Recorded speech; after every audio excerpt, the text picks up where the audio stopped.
Imagine a starving girl standing barefoot in front of a mansion, looking up at a man in a silk suit and asking, "If I make your paralyzed son walk, will you give me food?" He bursts into cruel laughter, not knowing that the miracle he'd mocked would soon turn his entire world upside down. What followed shocked the entire town, and you won't believe what the girl did next. Don't scroll, don't blink. And don't forget to subscribe for more powerful stories that'll leave your heart racing and your mind reeling. Let's begin. In the dusty outskirts of Georgia, where forgotten towns sleep under the weight of silence, a girl named Alina roamed barefoot through the alleys with nothing in her stomach but hope. Her stomach growled louder than her words, and her tattered hoodie barely clung to her shoulders.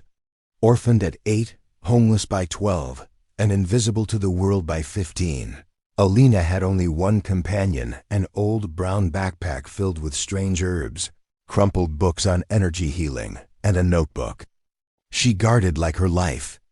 She wasn't just poor, she was a ghost to society. But what the world didn't know was that Alina had something extraordinary, something unexplainable, something that had healed injured birds, soothed a dying stray dog, and once, she swore, slowed her own heartbeat under attack. She didn't understand it. No one ever believed her. But she believed in it. And she was hungry, desperate. On a hot July afternoon, fate led her to a mansion sitting like a mountain in a sea of mansions, taller, richer, guarded. She climbed the gated fence like a thief, driven by the smell of grilled chicken. Her eyes fell on a man stepping out of a black Mercedes, laughing into his phone. He wore a suit that could feed her for a year. His name was Leonard Grayson, a billionaire, former tech tycoon, now a ruthless investment king known as the Razor. And beside him, wheeled by a nurse, was his 7-year-old son, Daniel, silent, sunken-eyed, paralyzed since birth. Without thinking, Alina stepped forward. "Sir," she said, heart pounding, "if I make your son walk, will you give me food?" The air went dead. Leonard stared at her like she was diseased. Then a bark of laughter escaped his throat. "Make him walk? Are you out of your damn mind?" he sneered. "You think you're some healer? What do you want, money, drugs?" "Just food," she whispered. "One chance." The nurse looked away. The boy looked up. Their eyes locked. Something flickered. Leonard smirked, tossing a $20 bill on the ground. "You want to entertain me, street girl? You have 5 minutes. But if you touch him, my guards will drag you off like trash." Alina bent down beside Daniel. She didn't touch him. She just whispered, words in another language. Her fingers danced in the air like she was painting something no one else could see. Then Daniel blinked, and he moved his toe. The nurse gasped. Leonard dropped his phone. And the world shifted. The media exploded by sunset. "Mystery girl heals billionaire's son?" The headlines screamed. News vans camped outside Leonard's mansion. But by then Alina was gone. Not missing, taken. Leonard hadn't seen a miracle. He'd seen threat. He didn't trust miracles. He believed in power. He had her thrown into a private holding facility for questioning, a place off records, where influential men sent inconvenient people. There, they tried to diagnose her, interrogate her. One doctor said she had delusions. Another called her a fraud. They ran tests. They starved her. But she smiled. Because she wasn't afraid anymore. She had made Daniel walk. She had seen his face light up like the sun, and he had seen her. Meanwhile, Daniel refused to speak to his father. Screamed for the girl. When Leonard bribed therapists and specialists to fix the mess, Daniel refused all treatments. Then, he walked again, alone, slowly, unevenly, but he walked. Leonard was stunned. Investors pulled out. The media turned brutal. Father denied credit to girl who healed son, and then the video leaked security footage of Alina kneeling beside Daniel. The internet went wild. Hashtag Healer Girl trended worldwide. Protests surged outside the mansion, and finally, someone powerful stepped in. Her name was Justice Marion Wills, a black female judge known for fighting elite corruption. She demanded Alina's release. The moment she was free, the crowd outside roared. Leonard was forced to apologize publicly, but it was hollow. His empire began to crumble. But Alina was just getting started. She was offered thousands for interviews. Talk shows begged for her.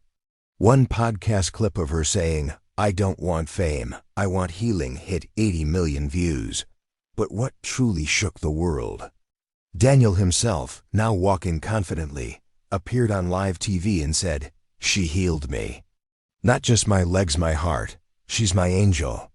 Not my father's toy." That night, Leonard's investors dropped him. His company nosedived, but Alina, she was offered a book deal, TED Talks, and a place in a global science and consciousness research institute in California. From sleeping in alleys, Alina now slept in a warm bed with food on her plate. And that was just the beginning. But with fame came danger. Leonard wasn't done. He was humiliated, ruined, and desperate to reclaim power. And now he had a new plan: expose Alina.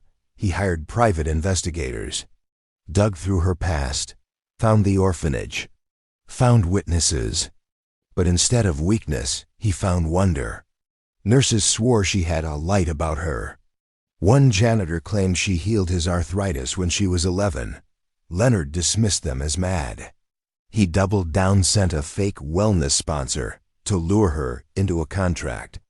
But Alina, now wise to deception, refused. She started her own healing foundation instead, the Alina Project, helping poor children, homeless veterans, abandoned people just like her. Her reach grew globally. Meanwhile, Daniel secretly kept in touch with her, sent her letters, voice notes. And in one message he whispered, "I'm scared. Dad's planning something." Then one day Alina was invited to a conference in New York to speak. That night, her hotel room caught fire.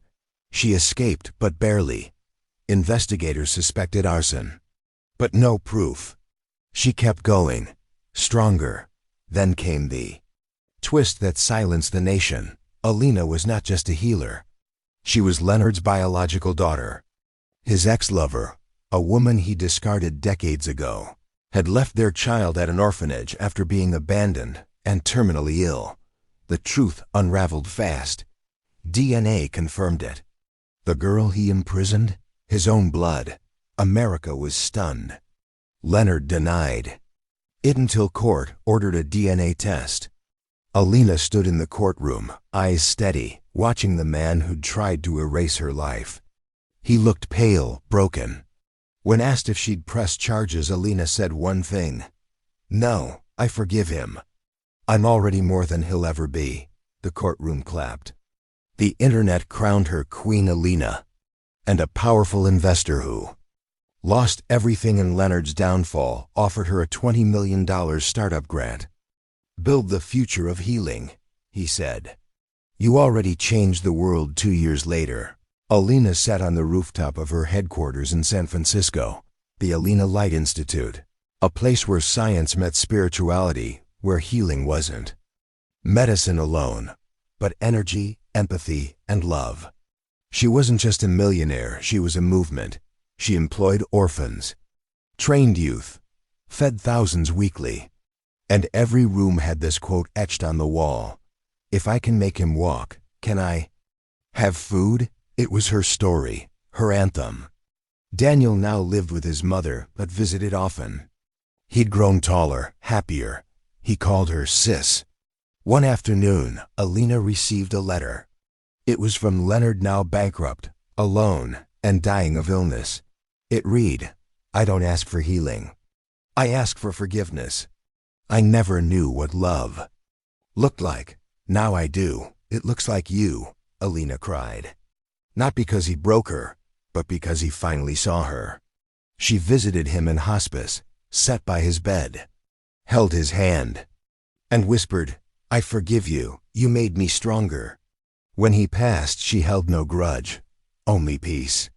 That night, she told her staff, "We don't rise by hate, we rise by light." And the world kept watching, because the barefoot girl, who once begged for food, had now fed the souls of millions. Not just a millionaire, a legend. So next time someone asks if a single voice matters, tell them about Alina, and remember, sometimes the ones we ignore hold the power to change everything.